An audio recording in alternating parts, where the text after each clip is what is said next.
Hello, beautiful people. Like, share, and subscribe. So another Deborah situation happened to Yanusa in Bauchi. I think in a village in Bauchi, one of the local governments there. The issue of blasphemy, and before you know it, they will just light up the person on fire. According to Sahara reporters, some radical Muslims was having an argument with the Yanusa guy, and boom, before you know it, boom, they set fire on him, pelted stones and etc. etc. And that's how they killed him, all because of religion.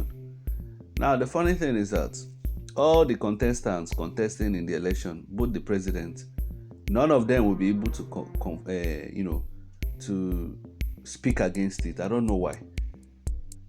Let me just say this thing. What will be, will be. You must stand on your principles. If I was to be a presidential candidate, me, I will speak against this blasphemy. You understand what I'm saying? Whether they want to, whether they say they will not vote for me or not. Let me tell you why. Adolf Hitler, before Adolf Hitler became Chancellor of Germany, for 4 good times, he was always saying he will kill Jews. He will kill Jews. You understand? In his campaigns. And when the right time for the motion came about, he became the president of Germany or whatever.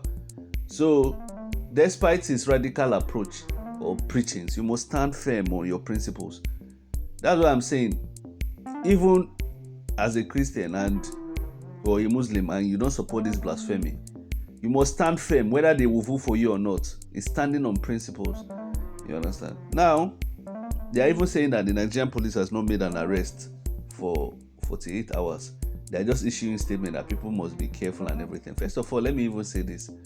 As a Christian, in the north, you don't have to engage in religious arguments. Once anybody is bringing religious arguments to you, tell him not to, that you're not interested.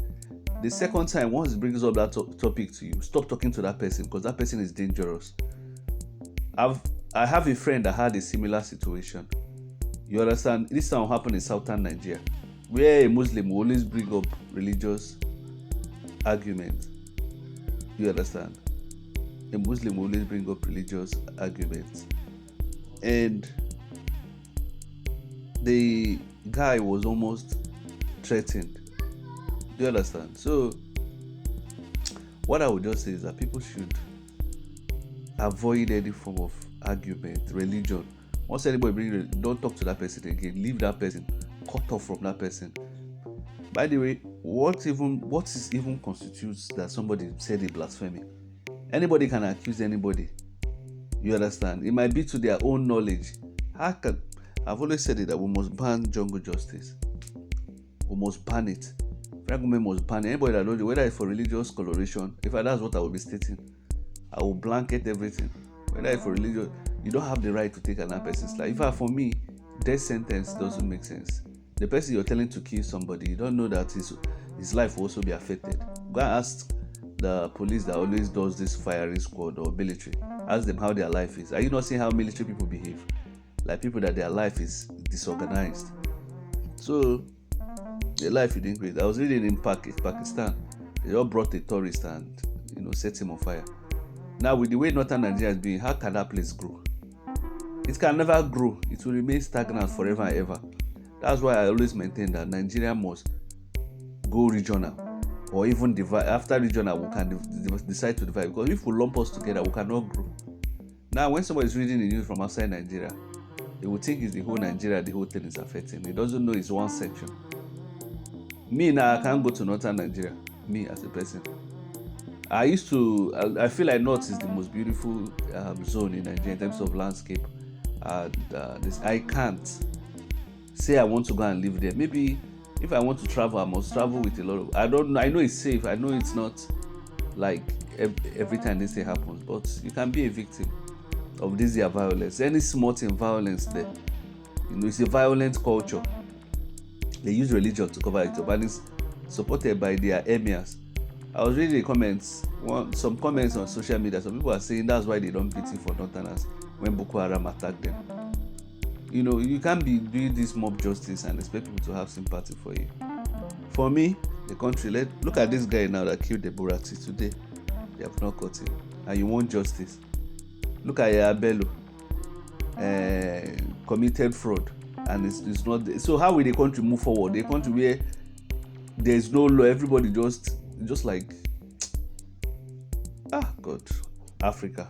Let me tell you the truth. If you want to, if you're in power, you must do the right things, whether people like it or not, whether they protest. When I watched a movie, I forgot the name of the movie. It's about a young black lady who became the first black to go to a public school.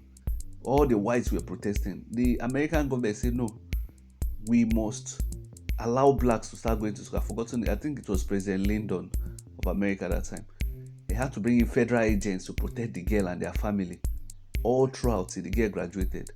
And if anybody had killed that girl, they would have arrested the person. Nobody wants to go to jail and suffer.